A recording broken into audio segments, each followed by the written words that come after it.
Good evening, you're watching the news track. I'm Gaurav Sawant. Let me get you the latest that's coming in from the Afghanistan-Pakistan border. A new wave of retaliatory attacks by Afghan forces have just started against Pakistani military posts along the Afghanistan-Pakistan border. According to Afghan media, Tolo News, multiple strikes have targeted Pakistani military positions, including their forward posts along the Durand Line. This is information that's just coming in. Tolo News has reported that in several districts, especially the districts of Zazi Maidan, Alishar and Terzi along the Durand Line, Afghan forces have launched massive retaliatory strikes on Pakistani military positions. This escalation comes just hours after Islamabad declared an open war against Kabul. And none other than the Defense Minister of Pakistan, Khawaja Asif. He said this is now open war with the Taliban. Latest strikes make it very clear that despite Pakistan seeking intervention of Saudi Arabia, Qatar and Turkey, Iran volunteering to step in, the tensions continue to escalate. There is no dialing down of tensions. In fact, information that's coming in, Taliban has carried out drone strikes in the heart of Pakistan's capital in Islamabad. They've carried out drone strikes in Abbottabad. Remember, Abbottabad is where Osama bin Laden was found. Abbottabad is also where Pakistan has its military academy in Kabul. And drone strikes have been carried out in Naushehra. Very clearly, the Taliban are sending across a signal. They may not have F-16 fighter jets like Pakistan Air Force. They may not have a powerful Air Force, but they have drones and they can strike way beyond just the immediate neighborhood of the 2,600 kilometer long Durand Line. The images that you see on your television screen, they point to the current tensions, and fresh videos that are being released by the Taliban in Afghanistan, they seem to indicate that massive deployment, additional artillery, tanks, armored personal carriers, anti-aircraft guns on Toyota 4Runners, they are being sent to the border area, which means despite all efforts to de-escalate, the escalation has only just begun. There's more breaking news coming in. So even as these cross-border strikes intensify for the second night now, Pakistan appears to be scrambling for taking retaliatory measures amidst this rising border tensions with Afghanistan. Pakistan's Prime Minister Shahbaz Sharif was given a briefing at the General Headquarters in Rawalpindi. He had a meeting with Pakistan's Field Marshal Asim Munir and other senior officials where he was briefed about the action that the Taliban had taken, the airstrikes that had been carried out by Pakistan Air Force in Kabul, in Kandahar, in Nangarhar. And this is where the Taliban say in the holy month of Ramzan, this is where Pakistan Air Force targeted the Talibs. They targeted multiple madrasas. And they say that it's not the leadership of Taliban, but it's the Talibs at the madrasas that Pakistan targeted and killed. I want to quickly bring in India Today's Pranay Upadhyay for more on this story. But before that, I want to get you the latest ground report. Now remember, Pakistan had actually trained, armed and launched the Taliban for decades. Intelligence agencies across the world had seen the Haqqani network as a veritable arm of Pakistan's ISI. But now it's the same Pakistan that's targeting the Taliban. I also want to talk about for a moment those images of 2021 where then DG ISI of Pakistan had traveled to the Serena Hotel in Kabul, and when Taliban had taken over in 2021, Pakistan was celebrating. Imran Khan, then Prime Minister of Pakistan, said this is the time that you have shackles of slavery that have been overthrown. 5,000 Pakistani security forces personnel and civilians have been killed so far in the past 5 years. So what is the meaning of this open war that Pakistan has declared on Afghanistan? I quickly want to cut across and bring in India Today's Pranay Upadhyay for more. Pranay, Tolo News is reporting a new wave of retaliatory strikes by Afghan forces on posts of Pakistani military. What more can you tell us? Gaurav, absolutely. The entire Durand Line is burning right now. The Pakistan strategic depth has actually turned into a ditch for Pakistan and Pakistan military. In fact, the airstrikes carried out by the Pakistan military are have now turned into their own trouble. And in fact, the Afghan forces are retaliating, and they are also carrying out action on the Durand Line, especially in the Nangarhar province, the Paktakia province, and Kunar and other Nuristan agency areas, the border areas adjoining Afghanistan and Pakistan. So clearly, this is a thing which was actually sown by Pakistan military itself. And in fact, on one side, Pakistan was quick enough to announce the Ghazb-e Haq, the name of the operation. They have turned this name to this operation.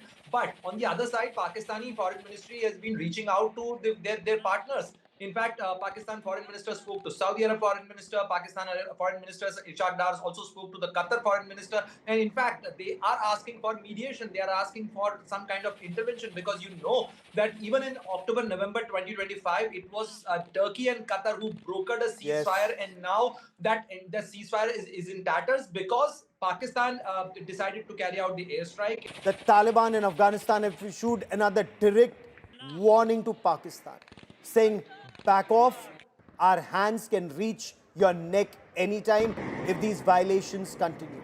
The Afghan Taliban now insist they carried out the drone strikes on key Pakistani military installations, especially in Islamabad and Abbottabad, to send across that message. The strike at the Faizabad camp, barely 5 kilometers from Pakistan Prime Minister Shahbaz Sharif's office and the military base in Naushehra.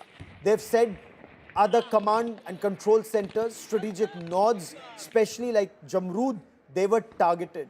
They've also talked about targeting military installations in Abbottabad. This is where Pakistan also has its military academy. I quickly now want to cut across to Pakistan. Mona Alam is a senior journalist, joins us on this special broadcast.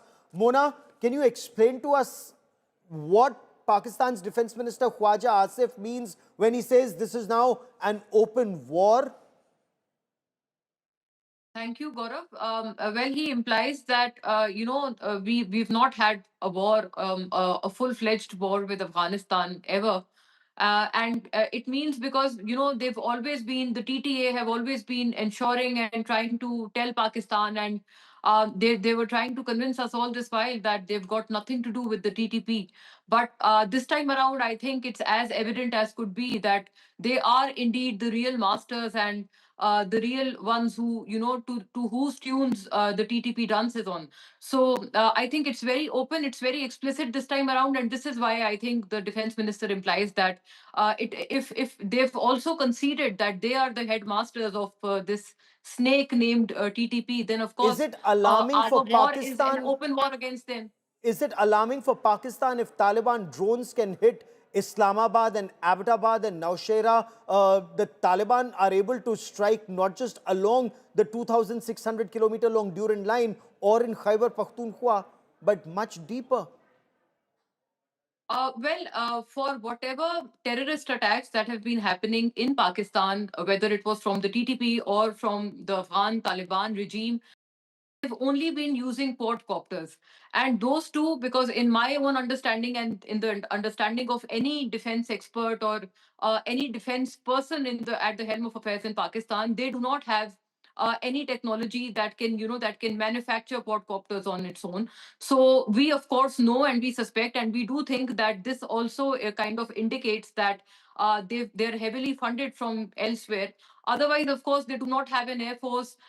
Their army or their military size is as good as none as compared to that of Pakistan. So there's no comparison. It's not even apples and oranges. So all of these strikes, and you must have come across this fake news which was peddled by none other than Sky News. It was very alarming for me as well, and I'm sure it must have been for you too, because they'd been claiming that the Afghani Air Force has struck Pakistan. They do not have an air force to begin with. So these claims, they were rather humorous in nature, but they were indeed claims coming from very reputable international channels. And So so stay with me such for a similar moment, claims are because also for the doing life rounds on of social us, media. we can't understand, Pranay and Mona, stay with me. Taliban was seen as a veritable arm of the Pakistani ISI and deep state. Taliban was nurtured by Pakistan army. They lived in Pakistan for decades. And suddenly, Pakistan is fighting Taliban. Pranay, this just defies logic completely. What could have turned around so completely for the Pakistan army, and why this would be a nightmare for Pakistan, Pranay? The Taliban know where the ISI are, where Pakistan army is, where their locations are when they turn around to fight, and perhaps that's the reason that Pakistan is seeking help from Saudi Arabia, from Qatar, from Turkey, from different countries, help de-escalate, because Pakistan knows there'll be a nightmare ahead. Gaurav, if Taliban's are turning out to be a Frankenstein for Pakistan, they created this Frankenstein. They used Taliban as a tool to gain the strategic depth. And you remember, you showed that picture of Faiz Hamid, taking a cup of tea in Serena Hotel of Kabul immediately after August 2021, when Yes. Taliban, gained the power in Kabul. And in fact, Pakistan thought that they have gained a strategic depth. They have achieved their strategic objective by installing a Taliban regime in Kabul, and in fact, they went from country to country, trying convincing in the United Nations as well that we should recognize this is high time. They are the legitimate heir, and now they have turned against Pakistan, and the reason being is that they wanted to use Taliban as their own puppets, which they refused to. Pakistan always wanted Taliban to recognize and to finalize the Durand Line and finish the dispute of Durand Line forever.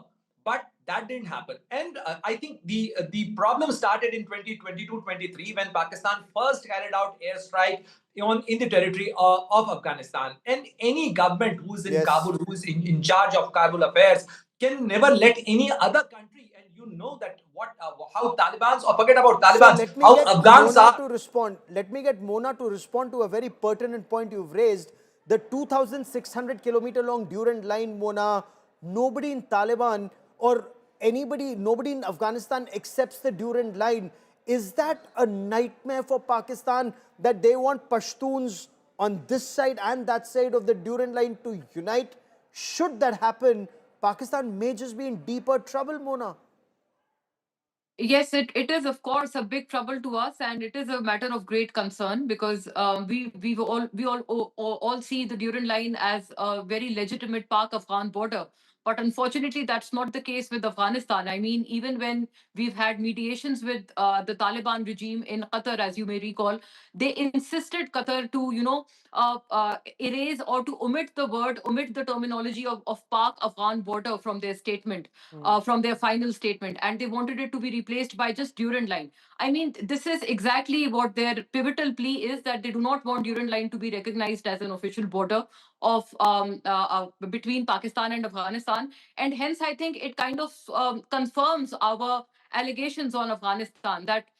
Because we know that terror is being exported constantly from Afghanistan to Pakistan, and because our allegations are, and want that border to be sealed, and we want that border to be something which should be monitored, and it should be a regularized border. But they, on the other hand, are constantly insisting since years, not just now, that this should only be Since seen as a Durand Line, as a official line. 1893, when the Brits drew that border, no Afghan regime has accepted it, Mona. But That's correct. it's actually, for us victims of terror, when Pakistan talks about terror coming from across the border, it's almost, Pranay, it's almost like irony ties an explosive belt and explodes. Because just now the shoes on the other foot, Pakistan is bleeding right now. All indications, Pranay, that this bleeding could just increase. The manner in which reports indicate that Taliban is rushing in additional forces, men, material, not just to the borders. Should these strikes happen deeper inside Pakistan, it will be a nightmare. Baluchistan burning, KPK burning, it could intensify. Pakistan seems to be imploding, Gaurav. I can understand, there must be difficulty for even Mona to spell out many things there because she is in Pakistan. And in fact, if you see what is happening here, that, Taliban has turned hostile against Pakistan. And in fact, who actually, you had to see it in its entirety, that who actually raised up Taliban, who gave Taliban shelter at the time when US invaded Afghanistan. They were carrying out operation against the same Taliban. It was Pakistan. Pakistan also took money, material, military hardware to fight against terrorism, but they harbored these people. They Yes. relocated these people. Now Pakistan wanted to push them out. The refugee camps are being targeted. They are being pushed back to Afghanistan. Even at the time, this Ghazal So let me get operation. Mona to respond to a very pertinent point that's being raised, Mona. There are many who say that this actually benefits Asim Munir, Pakistan's army chief and field marshal, because he can talk about this war along the AfPak border and tensions and not send troops to Gaza. So that is why Pakistan, during the holy month of Ramzan, carried out an attack on Afghanistan, killed innocent people, as Taliban put it, 18 of one family, and now there's tension. So Pakistan does not need to send troops to Gaza. I think it's just a conspiracy theory. I mean, had that been the case, we would have bombed them, or we would have struck them long ago, because we've been facing a spree of attacks by the TTPs, and it happens every day. It was restricted just to the KP, just to Khyber Pakhtunkhwa, some months ago, but now it has also infiltrated Punjab and as well as Islamabad. So all these to Afghanistan, or the entire plot, it was made in Afghanistan. And I must confess that now I think I would like to rewind us all back to 2021, when the Americans had left Afghanistan.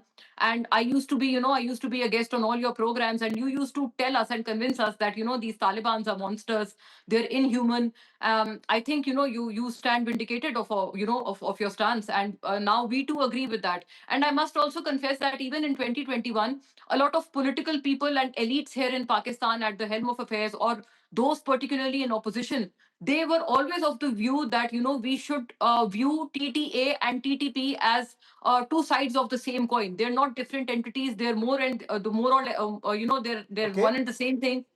They always used to insist that. But unfortunately or fortunately, as as it may be, the people at the government at back in the day in 2021, particularly Imran Khan and General Faiz Hamid, they were of the opinion that we should have a friendly stance towards the TTP and Unfortunately, you TTA. still do, Mona. Sadly, your country still distinguishes between good terror and bad terror. You No, we still don't take no action. anymore. And I I think am waiting to we've see proven action through our against actions Lashkar-e that we don't. Taiba. I'm waiting to see action against Jaish-e-Mohammed. Unless you take action against terror of all hue, one terrorist organization or the other will come and kill you in times to come. And that time it will hurt you more, Mona, because sadly that time it will be happening in Muridke and in Bahawalpur, in the heart of Pakistan's Punjab province. And then again, you will tell me that, Gaurav, you're absolutely right. I've always been right, because we've been victims of Pakistan's state-sponsored radical Islamist terror for a very long time. We've woken up. We hope so would you, Mona. No, you have not. You're, You you're know, siding with the Taliban, and it's an open we are, secret to the world now. This we is are, exactly what I'm trying to imply, that now we are in your shoes. We agree with what you said in 2021, but you no, have but we've said gone that on all back foot, along. We've and said you that have all changed your along. stance on There a is 180 no degree good level. terror. It's all bad terror, Mona. So, if you want sympathy from the world, and I'm sure you would, take action against terrorist organizations like Lashkar-e-Taiba. Hafiz Saeed has to be in jail. Masood Azhar has to hang. You have to take action against all terrorists. But sadly, should you do that, there will be more Imam Bargas that will happen in the heart of Pakistan's Punjab province. Isn't that the case? That Pakistan is now caught, and their army will still not wake up, Pranay. Last 30 seconds that I have on this part of the show. I think Pakistan army has never learned its lesson, and they will always play these games. And that's why Pakistan's Defense Minister Khawaja Asif had to say that, how they got used as a toilet paper by the PARs, and they are still going for this game. And we can only wish better luck to people of Pakistan. those and sane people in Pakistan, those who want to have a better ties with their neighbors, and those who want to live peacefully. Unfortunately, their military establishment has always used terror as a tool of foreign policy, and they are again engaging in this game. All sorts of theories are being given out, that of a regime change in Kabul, to offering Bagram airbase again to Pakistan, to Americans, and even playing games with the Chinese and asking them to invest more in Afghanistan and Pakistan. We'll be watching every game that is being played. Mona, stay safe. Many thanks for joining me. Pranay, keep tracking that story. I will come back to you for more. The situation right now along the 2,600-kilometer long Durand Line remains extremely precarious. And this tension will not remain restricted just to the Durand Line. It will then start spreading once to Khyber Pakhtunkhwa, then probably closer to Pakistan's Punjab province, Baluchistan already on fire. Then it's Sindh, Gilgit-Baltistan and Pakistan-occupied Jammu and Kashmir. Is Pakistan imploding? We'll track that story very closely. That is all I have for you on the news track this evening. Many thanks for watching.